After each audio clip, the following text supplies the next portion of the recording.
Au cours d'une visite de la mine industrielle d'exploitation du gisement de fer de Mbalam le 4 décembre dernier, la délégation de journalistes que conduisaient les responsables de la Cameroon Mining Company CMC a pu apprécier l'état d'avancement des travaux. Entre nivellement du sol, construction des murs de soutènement et des ponts bascules, les bâtis sortiront de terre d'ici janvier 2026 et les premiers minerais seront acheminés au port autonome de Kribi à mi-mars 2026. Après de nombreuses interrogations sur l'effectivité réelle des travaux de construction de la mine industrielle d'exploitation du gisement de fer de Mbalam, la Cameroon Mining Company passe de la parole aux actes. Situé à plus de 500 km de la capitale Yaoundé, le site de la mine de fer de Mbalam est dans sa phase de construction. Une fois les consignes de sécurité données par le responsable sécurité et environnement, la visite guidée du chantier a permis de comprendre les silences de la CMC sur ce projet. Il faut dire que cette présentation du site aux hommes de médias, dont le taux d'avancement des travaux est de 30%, intervient quelques mois après la réception au port de Kribi des 50 conteneurs de 40 pieds chargés de matériel et équipements de toutes sortes. Des équipements qui servent à la construction de la base vie du chantier et de l'usine d'extraction du minerai de fer. Étendue sur près de 5 hectares, l'usine d'extraction de la mine de fer de Mbalam présente peu à peu son beau visage. Le chantier d'aménagement de la voie d'accès du site de Mbalam est totalement achevé, ainsi que la déforestation du site. La construction de la base vie et de l'usine sont en cours de réalisation.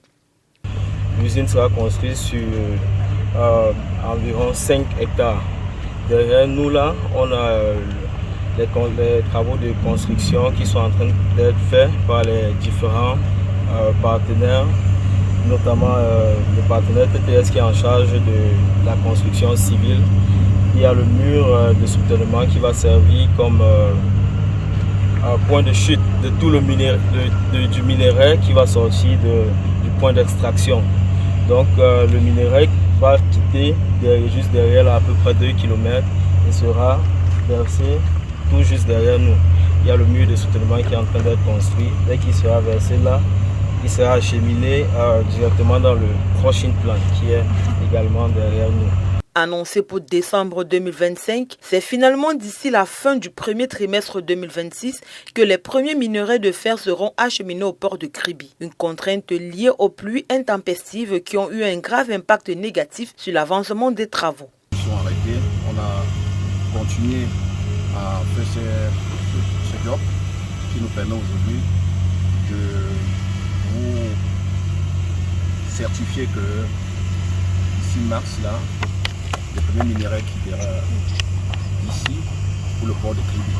La compagnie présente à cet effet un plan de croissance ambitieux, débutant par une production mensuelle de 100 000 tonnes en 2026 pour atteindre une production mensuelle de plus de 800 000 tonnes d'ici 2029. Avec l'achèvement du chemin de fer reliant Mbalam au port de Kribi d'ici 5 ans, la Cameroon Mining Company vise à atteindre sa pleine capacité de production, soit jusqu'à 25 millions de tonnes de Dry Shipping Ore DSO par an. Catalyseur pour la création d'emplois, c'est près de 1000 emplois qui sont pendant la phase de construction et 5000 emplois directs et indirects pendant la phase d'exploitation, sans compter les emplois induits dans les secteurs du transport, des services, du commerce et des infrastructures. Cet afflux d'emplois stimulera les économies locales, améliorera les niveaux de vie et contribuera au développement communautaire. Personnes qui travaillent sur ce site, dont 70 sont les employés que nous avons recrutés sur place, ici à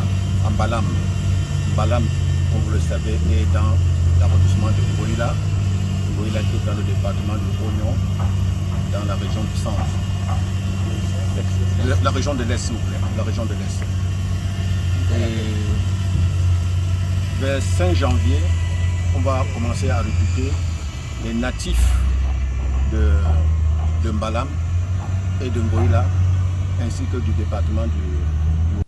Soulignons que les implications économiques du projet de Mbalam sont profondes. Le projet est appelé à fonctionner jusqu'en 2050 avec l'exploitation de plus de 500 millions de tonnes, générant plus de 3 milliards de dollars de recettes fiscales et parafiscales pour l'État camerounais, ainsi qu'un important effet d'entraînement pour l'économie nationale et sous-régionale. La Cameroon Mining Company prévoit de transformer 15% de son minerai de fer, soit environ 2,25 millions de tonnes au Cameroun. Cette initiative vise à réduire les coûts des matériaux de construction, soutenant ainsi les objectifs du gouvernement en matière de logement abordable dans le cadre de la stratégie nationale de développement SND 30. Soucieux de l'environnement, le projet Mbalam a fait l'objet d'évaluations d'impact environnemental et social approfondies pour garantir qu'il respecte les normes de durabilité les plus élevées. À cet égard, la Cameroun Mining Company s'engage à minimiser son empreinte environnementale par des mesures telles que la réduction de la déforestation, un plan complet de fermeture de la mine et une stratégie de réduction des gaz à effet de serre. La génération d'énergie à partir de la biomasse